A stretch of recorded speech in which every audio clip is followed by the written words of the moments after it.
Welcome back to The Explainer. Today, we're dissecting a fascinating, honestly highly charged debate that has been absolutely dominating the news cycle. We're looking at the recent controversies surrounding late-night host Jimmy Kimmel, but we're looking at it strictly through the lens of a really compelling source argument.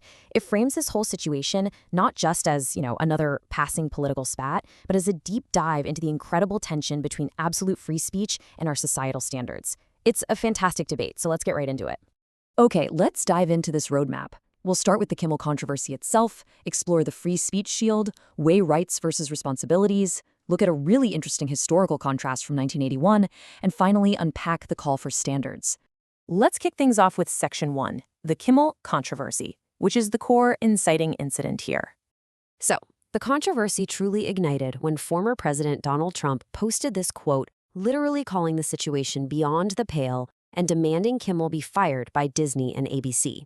Now, the source we're analyzing notes just how deeply personal this reaction is. To explain it, the speaker in our source brings up a personal anecdote. He recalls a time when a podcaster unfairly targeted his own daughter, and upon hearing about it, his wife instantly stood up, fiercely protective, demanding to know where this podcaster lived so she could go confront them. The source uses this to illustrate a really relatable point: how viscerally protective spouses get when their innocent family members are targeted. That sets the emotional baseline for why Trump's reaction was so incredibly intense. So, what exactly prompted that kind of reaction? Well, during a parody monologue at the White House Correspondents' Dinner, Jimmy Kimmel made a joke suggesting Melania Trump looked like an expectant widow. The source points out the crucial timing here. This happened shortly after the former president survived 2 assassination attempts and actually faced a 3rd threat. The argument presented here is that this kind of dark humor doesn't punch up and it doesn't punch down. Instead, it punches directly at a woman standing right beside a husband who was nearly killed. The source labels it as completely tasteless, mainly because it uses very real trauma as a careless punchline.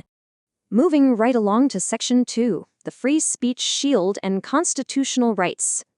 So the crucial point here is that the source heavily and unequivocally defends freedom of speech as an absolute shield. Listen, the argument is that the First Amendment doesn't exist to protect polite conversation. We don't need constitutional amendments for that, right? It exists precisely to protect ugly, unpopular, and even disgusting speech. It protects the heretic and the provocateur so that powerful people cannot dictate what we're allowed to think or say.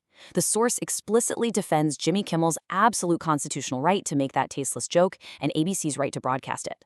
They entirely reject the idea of government intervention, boycotts, or cancel culture, warning that the minute we start punishing speech we don't like, we hand that exact same weapon right to the other side to use against us. That brings us to Section 3, rights versus responsibilities. The core tension of this debate really comes down to 2 sides. On side A, we have what you can say, your constitutional right to offend, but on side B, we have what you should say, your responsibility to not degrade society. The source argues that while, yes, the Constitution definitely doesn't grade comedy on a curve, we as a society still have to balance these 2 sides. When the political temperature of a country is dangerously high, pouring gasoline on the fire and calling it comedy isn't brave, it's reckless. Just because you're legally permitted to say something doesn't mean you're somehow absolved of the moral responsibility for the climate it helps create. The source believes cultural degradation accelerates through this chilling, step-by-step normalization process. Step 1, the unthinkable, like the assassination of a political figure, gets laughed at in a parody monologue. Step 2, because it was treated as a joke by cultural gatekeepers, well, society shrugs at it. It becomes normalized. And Step 3, real violence is primed. The source emphasizes that you can't simultaneously preach that political violence is out of control while laughing at jokes about killing a president. It argues that this step-by-step erosion just makes the country uglier, more divided, and honestly, much more susceptible to actual danger. Let's move to and see how this builds in our 4th section, the 1981 historical contrast, comparing Carson versus Kimmel. Let's take a quick trip back to 1981. On March 30th, there was a shocking assassination attempt on President Ronald Reagan. That very evening, the Hollywood establishment made a deliberate choice to postpone their biggest, most important celebration of the year, the Academy Awards, by a full 24 hours out of sheer respect for the uncertainty of the president's condition. Then, on March 31st, Johnny Carson stepped onto the stage on the ABC network and delivered a deeply respectful monologue.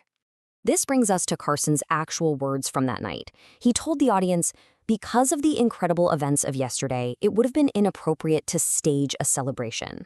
Now, the source stresses a really vital piece of context here. Hollywood largely disliked Ronald Reagan back then. They thought his policies were dangerous. But as the source points out, while they might have hated the president's politics, they didn't hate the country. They respected the republic. They instinctively understood that destabilizing the nation with an assassination was bad for everyone. And they knew exactly where to draw the line of decency.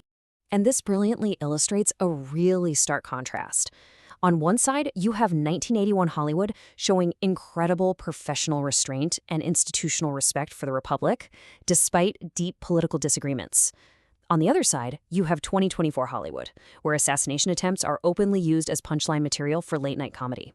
The source argues that, comedians have always pushed boundaries. They mention Lenny Bruce as a prime example. But historically, they knew there were lines you just didn't cross, not because the government stopped them, but because they had their own internal professional standards. Which leads us directly to our final segment, the call for standards, the synthesis. The source takes a really firm stance that networks like ABC and parent companies like Disney are massive cultural gatekeepers. They aren't just kids in basements posting memes on the internet. They are giant institutions that shape what millions of people consider to be normal behavior. When they greenlight these jokes, they're actively normalizing that climate. Now, the source insists that boycotts, cancel mobs, or government censorship are absolutely not the answer here. Instead, the solution is for audiences, parents, and everyday citizens to simply demand basic moral standards directly from these corporations. The argument is super clear. With great reach comes great responsibility. The platforms themselves need to step up and enforce decency independently. So I want to leave you with a final provocative thought to chew on.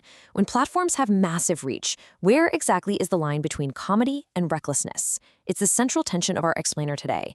If the First Amendment absolutely protects our right to say ugly things, who bears the responsibility when those words make our society uglier, more divided, and closer to violence? It's a wildly complex question about freedom, decency, and corporate power that is only going to become more relevant in our modern media landscape. Thanks so much for joining me today. Keep questioning, and I'll catch you in the next explainer.